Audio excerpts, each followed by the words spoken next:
Yang terakhir namanya tafahum.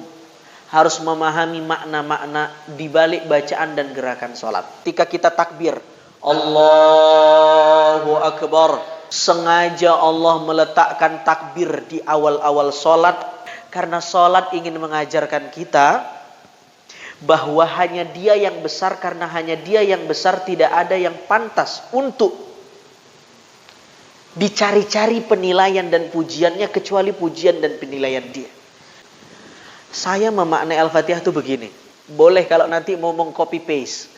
Aku mulai munajatku ini dengan Allah, dengan menyebut nama zat yang sangat sayang kepadaku.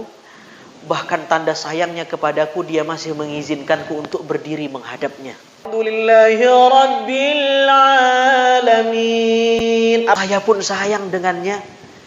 Dan gerakan saya ini, bacaan saya ini, ruku sujud saya ini, tidak lain dan tidak bukan kecuali untuk memujinya, untuk memujimu ya Allah.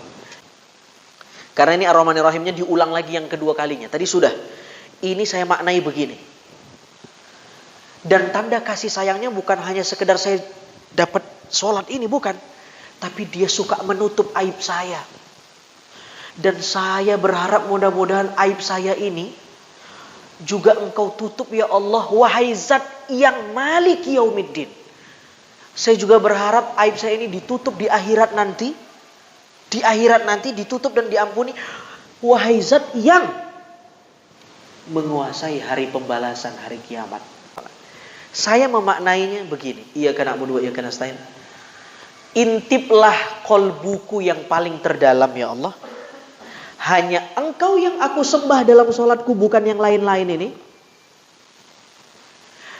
Dan cuma kepadamu saya meminta. Baru Dia katakan, ihdinas siratal mustaqim. Maka kita maknai, permintaanku adalah, jadi bersambung itu. Punya sambungan itu. Permintaanku adalah, ihdinas siratal mustaqim. Kalau terjemahannya tunjukkan aku jalan yang lurus. Tapi ini, ihdinas siratal mustaqim.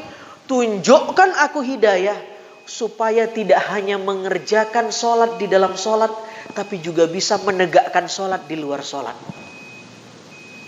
Mustaqim. Menegakkan sholat di luar sholat itu artinya supaya dia itu nggak cuma soleh di sholat, tetapi begitu salam dia juga mempraktekkan nilai-nilai sholat. Lalu dia katakan, Siratal ladzina an'amta alaihim. Maka kita maknai.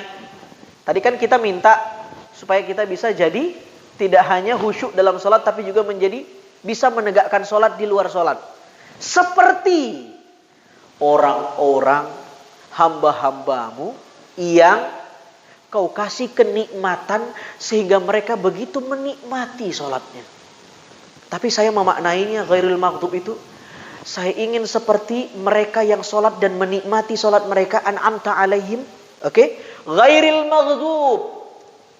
Bukan seperti mereka yang Kau murkai, karena mereka sholat tapi masih saja di luar sholat buat kekejian dan kemungkaran. Bukan juga seperti mereka yang walad dolin. Mereka sholat tapi akal dan kolbunya diajak melancong oleh setan. Amin.